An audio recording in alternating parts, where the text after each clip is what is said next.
आज हम आपके सामने एनसीईआरटी की पुस्तक स्पर्श भाग 2 से एक कविता लेकर उपस्थित हुए हैं, जिसका शीर्षक है पर्वत प्रदेश में पावस।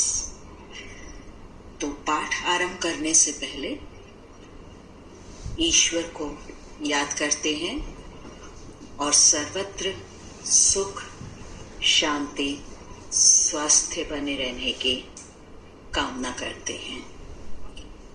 सर्वे भवन्तु सुखिनः, सर्वे सन्तु निरामयाः, सर्वे भद्राणि पश्यन्तु, मा कश्चित् दुःख भाग् भवेत्।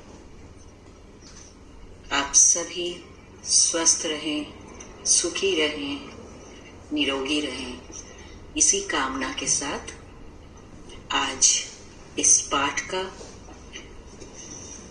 अध्ययन के साथ साथ समझने का प्रयास करेंगे। इसे लिखने वाले कवि हैं पर्वत प्रदेश में पावस। कविता को कवि सुमित्रा नंदन पंत द्वारा लिखा गया है। आप में से बहुत से बच्चे जानते होंगे कि सुमित्रा नंदन पंत छायावाद के प्रमुख 4 स्तंभों में से एक थे, जिनका जन्म उत्तराखंड के कौसानी अल्मोड़ा में हुआ था। 20 मई 1900 में जन्म लेने वाले सुमित्रा नंदन पंत का अंत 28 दिसंबर 1977 में हुआ। बचपन से ही इन्हें कविता लिखने और सुनने का शौक रहा।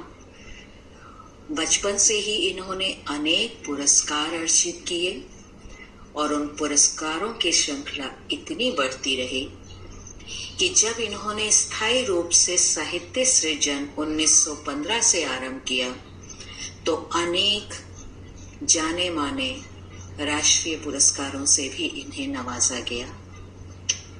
इनकी आरंभिक कविताओं में हम प्रकृति प्रेम देखते हैं। छायावाद के जितने भी कवि रहे हैं उन सब में ये समान विशेषता पाई जाती है कि उन्होंने प्राकृतिक चित्रण किया है, वर्णन किया है, प्रकृति की सुंदरता से आकर्षित रहे हैं और उसी से प्रभावित होकर उन्होंने काव्य रचना की। जैसा कि आप पिछली कक्षाओं में भी पढ़ चुके होंगे, महादेवी वर्मा का साहित्य, मूल रूप से वो छायावाद की कवयित्री थी। सूर्यकांत त्रिपाठी निराला का नाम आपने सुना ही होगा। जयशंकर प्रसाद ने भी छायावाद में अपना एक विशेष स्थान बनाया था। सुमित्रा नंदन पंत जी की आरंभिक कविताओं में जैसा बताया प्रकृति प्रेम मिलता है, धीरे धीरे उसमें हमें रहस्यवाद भी दिखाई देता है, जो इनमें आने वाला परिवर्तन था कविताओं में, साहित्य लेखन में। धीरे धीरे इनके जीवन में मार्क्स और गांधी जी के विचारों ने भी प्रभाव डाला और जिस तरह की पुस्तकें, जिस तरह के लोगों के बीच में हम बैठते हैं, उठते हैं, उनसे बातचीत करते हैं, उनके बारे में और पढ़ते और जानने और जानकारी हासिल करते हैं, तो उनका हमारे जीवन में प्रत्यक्ष अप्रत्यक्ष प्रभाव पड़ता ही है। उसी प्रभाव के कारण इन्होंने भी अपने अंतिम दौर की कविताओं में जो दर्शन दिया है वो अरविंद दर्शन था। पद्म भूषण जो जाना माना पुरस्कार है, राष्ट्रपति द्वारा या प्रधानमंत्री द्वारा जिसे प्रदान किया जाता है, तो राष्ट्रपति राजेंद्र प्रसाद, देश के प्रथम राष्ट्रपति राजेंद्र प्रसाद जी द्वारा इन्हें पद्म भूषण अलंकार से भी सम्मानित किया गया था। और आजीविका के लिए, आजीविका आप सभी जानते हैं, जीवन यापन के लिए जो इन्होंने कार्य किया वो ऑल इंडिया रेडियो, आकाशवाणी में परामर्शदाता के रूप में काम करते रहे थे। पद्म भूषण सम्मान 1961 में मिला। इसके अतिरिक्त जो ज्ञानपीठ पुरस्कार अनेक साहित्यकारों को मिलता रहा है, सबसे पहले उसकी शुरुआत 1969 में सुमित्रा नंदन पंत से ही हुई थी। साहित्य अकादमी पुरस्कार से भी इन्हें सम्मानित किया गया है। तो अनेक जाने माने पुरस्कारों से सम्मानित सुमित्रा नंदन पंत की प्रमुख कृतियों के यदि हम नाम लें तो वे हैं वीणा, पल्लव, युगवाणी, ग्राम्या, स्वर्ण किरण, लोकायतन, चिदंबरा नामक जो इनका काव्य संग्रह है उसे ही ज्ञानपीठ पुरस्कार से सम्मानित किया गया था। तो अब हम कविता का आरंभ करने से पूर्व थोड़ा पहले उसके बारे में जान लें कि कविता में है क्या। पर्वत प्रदेश में पावस। इस कविता को यदि आप लोगों ने पढ़ा होगा तो देखा होगा कि पढ़ते पढ़ते हमारी आंखों के सामने जो एक चित्र उभर कर आने लगता है, उसी में कवि की, साहित्यकार की सफलता है कि जो वो कहना चाह रहे हैं, जो वो हमें समझाना चाह रहे हैं, जिस प्राकृतिक वातावरण को हमारे सम्मुख वो प्रस्तुत करना चाह रहे हैं, वो साक्षात हमारी आंखों के सामने दिखाई देने लगता है। तो ऐसे में हम बोल सकते हैं कि कवि ने चित्रात्मक भाषा का वर्णन किया है, सजीव चित्रण किया है। तो यहाँ हमारे सामने उन्होंने खूबसूरत प्राकृतिक लोक में हमें पहुंचाकर उसका एहसास कराने लगते हैं, मानो स्वयं हम साक्षात उसको देख पा रहे हैं, जी रहे हैं उस दृश्य को। इसमें यही बताया है कि पहाड़ों की अपार श्रृंखलाएं हैं, झरने बह रहे हैं, पर्वत पल पल में अपना रूप कैसे बदल रहा होता है, उस बदलते हुए रूप को किस तरीके से उन्होंने काव्य पंक्तियों के माध्यम से एक एक स्वरूप की समझाने की, बताने की भरपूर सफल कोशिश की है। पर्वतों में तरह तरह के पत्र, पुष्प, पत्र आप जानते ही हैं, पत्र यानी पत्ते, पत्ते, फूल, पेड़ पौधे जब रूप ले लेते हैं, छोटे छोटे पौधे, तो हरे हरे भरे पर्वतों को कैसे खूबसूरत बना देते हैं। पर्वतों में जब लगातार बारिश होने लगती है, घनघोर वर्षा होती है, तो प्रकृति कैसे अपना रूप बदलती है, और इन सब को मनुष्य एक प्रत्यक्ष दृष्टा के रूप में देखता हुआ कैसे मंत्रमुग्ध हो जाता है, और उसे लगने लगता है कि ये प्राकृतिक सुंदरता जरूर कहीं ना कहीं देव स्वरूप इंद्र का इसमें हाथ है, क्योंकि इंद्रदेव को माना जाता है वर्षा का देवता। तो कहीं ना कहीं कवि को ये लगता है मानो इंद्रदेव ने ही ऐसा कुछ जादू किया है कि पल भर में एक जगह कोई दृश्य, दूसरे ही पल दूसरी जगह घनघोर वर्षा। पहले दृश्य में देखते हैं हम प्राकृतिक सुंदरता दिखाई दे रही है, घनघोर वर्षा के बाद सब कुछ आंखों से ओझल होने लगता है। तो ऐसा लगता है मानो बादल रूपी यान में बैठकर इंद्रदेव हमें तरह तरह के खेल से अचंभित और प्रसन्न करना चाहते हैं, इसीलिए वो उसके अलग अलग रूप हमारे सामने प्रस्तुत कर रहे हैं। तो आइए कविता की पंक्तिबद्ध तरीके से समझने का प्रयास करते हैं। पावस ऋतु थी पर्वत प्रदेश, पल पल परिवर्तित प्रकृति वेश। पावस बोला जाता है वर्षा ऋतु को, पावस ऋतु, वर्षा ऋतु। पर्वत प्रदेश में वर्षा ऋतु के समय यदि आप में से कोई गया होगा और उसने उसका अनुभव किया होगा या कुछ रह रहे होंगे वहां, तो वो देख सकते हैं कि बरसाती मौसम में पर्वतों में हर पल कैसे प्रकृति अपना स्वरूप बदलती रहती है। ऐसा लगता है मानो हर पल वो अपना वेश बदल रही है। वेश जो हम वस्त्र आदि पहनते हैं, तो प्रकृति की वेशभूषा यही है। पेड़ पौधे, पुष्प, झरना, ये सब उसके अलग अलग स्वरूप हैं। पर्वत पावस ऋतु थी पर्वत प्रदेश, पल पल परिवर्तित प्रकृति वेश। मेखलाकार पर्वत अपार, अपने सहस्र दृग सुमन फाड़। अवलोक रहा है बार बार, नीचे जल में निज महाकार। अर्थात मेखलाकार होता है, मेखला गोल करघनी की आकार का एक आभूषण होता है। करघनी यानी जो कमर में बांधे जाने वाला आभूषण है, जेवर है नारियों द्वारा जिसे पहना जाता है।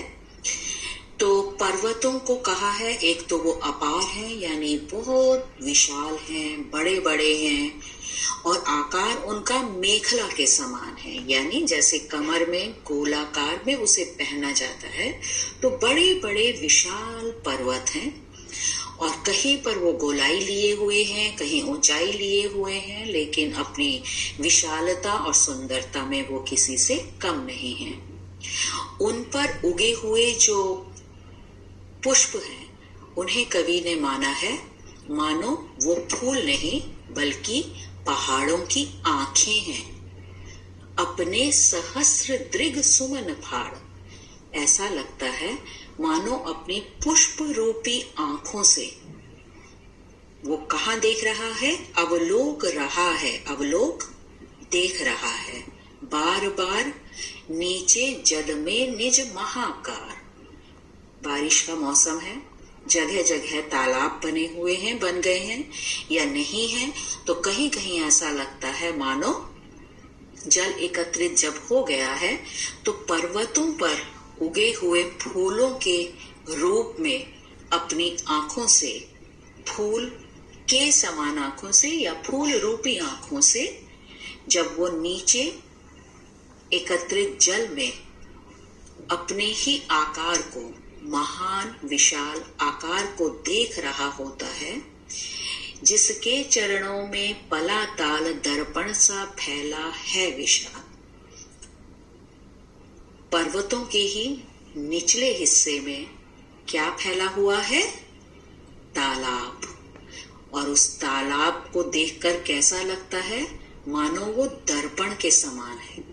जिस प्रकार दर्पण में यानी मिरर, दर्पण, शीशा में हम जो रूप देखते हैं वैसा ही नजर आता है, ठीक उसी प्रकार बड़े बड़े विशाल काय वाले पर्वत और अपने ऊपर जो उनके फूल खिले हुए हैं, उगे हुए हैं, उन फूल रूपी आंखों से जब नीचे फैले हुए तालाब में, दर्पण के समान रूप दिखाने वाले तालाब में अपने को निहारता है, देखता है, तो अपने ही रूप पर, अपनी ही सुंदरता पर मानो मुग्ध होने लगता है।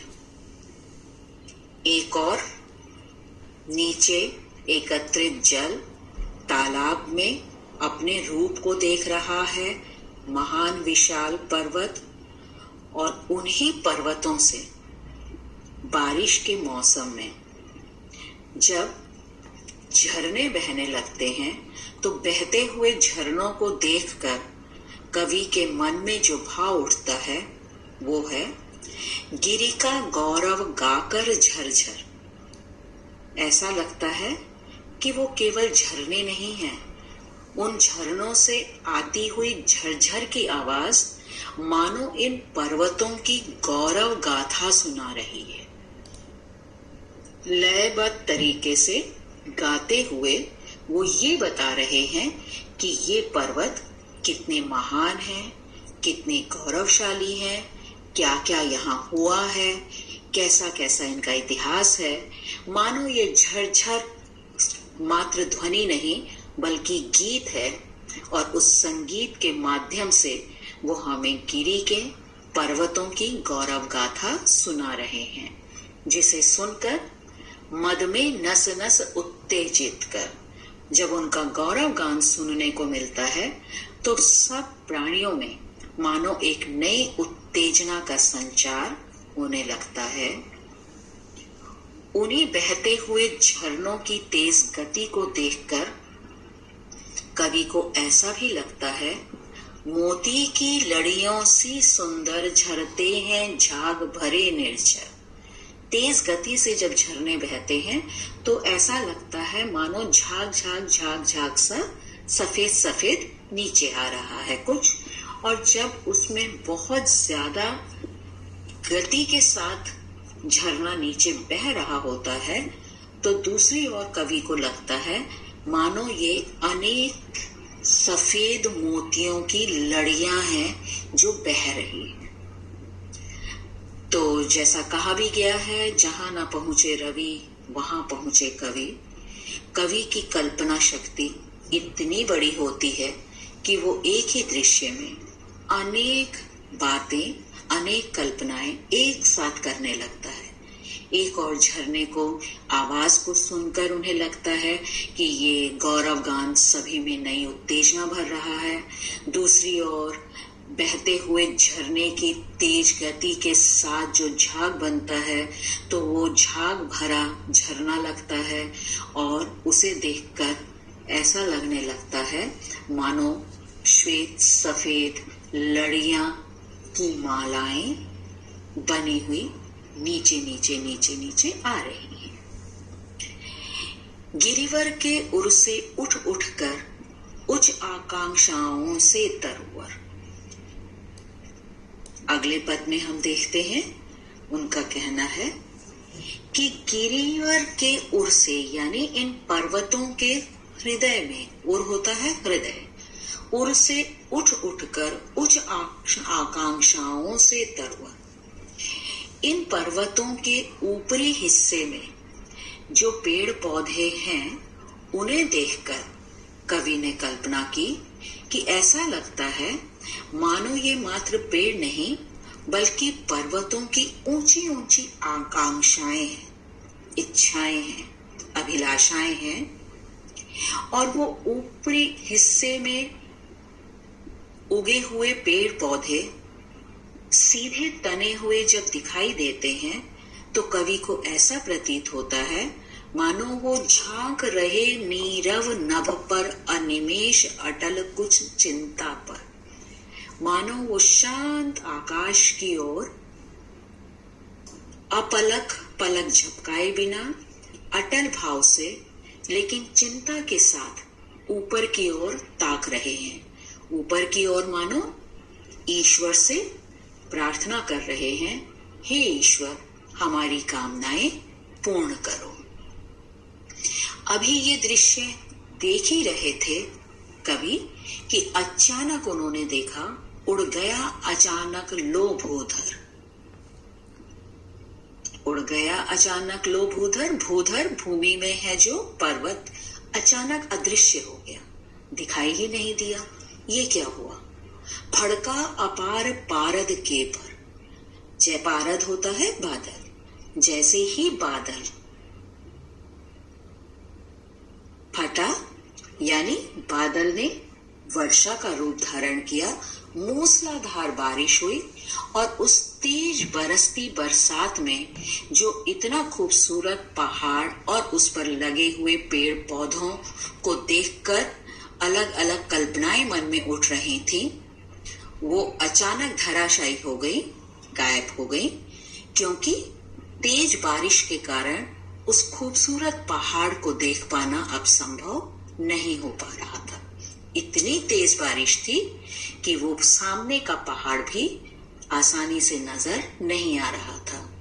रवशेष रह गए हैं निर्जन, केवल झरनों के स्वर सुनाई दे रहे हैं और बहते हुए झरने दिखाई दे रहे हैं, शेष कुछ नहीं है। टूट पड़ा भू पर अंबर, ऐसा लगता है मानो स्वयं आसमान ही पृथ्वी पर आ गया हो। आसमान किस रूप में? बरसात के रूप में सीधा पृथ्वी पर आ गया है, और जो आसपास पृथ्वी में दिखाई देने वाले पेड़ पौधे आदि थे वो सब कहीं अदृश्य दिखाई देने बंद हो गए हैं। धस गए इस धरा में सभाए शाल, और ऐसा लगा कि जो छोटे मोटे वृक्ष हैं वो तो अपनी जान बचाने के लिए ही धरती में कहीं छिप गए हैं। उठ रहा धुआं जल गया ताल। ऐसा लगता है इस मूसलाधार बारिश को देखते हुए कि इतनी तेज होती बरसात में जब सामने कुछ दृश्य नजर नहीं आ रहा है तो ऐसा लगने लगता है मानो धुआं धुआं धुआं सा हो गया है, सब कुछ धुंधलका हो गया है, मानो कहीं कोई तालाब जला हो और उस जलते हुए तालाब से ये धुआं उठा हो। यूं जलद यान में विचर विचर, इस प्रकार जलद बादल, यान वही चाहे आसमान में उड़ने वाला जहाज है या कोई भी जो पहले समय में पुष्पक यान आदि अलग अलग हुआ करते थे, जिसमें देवी देवता कहते हैं पृथ्वी लोक में आया करते थे और यहाँ से फिर वापस अपने स्वर्ग लोक जाया करते थे।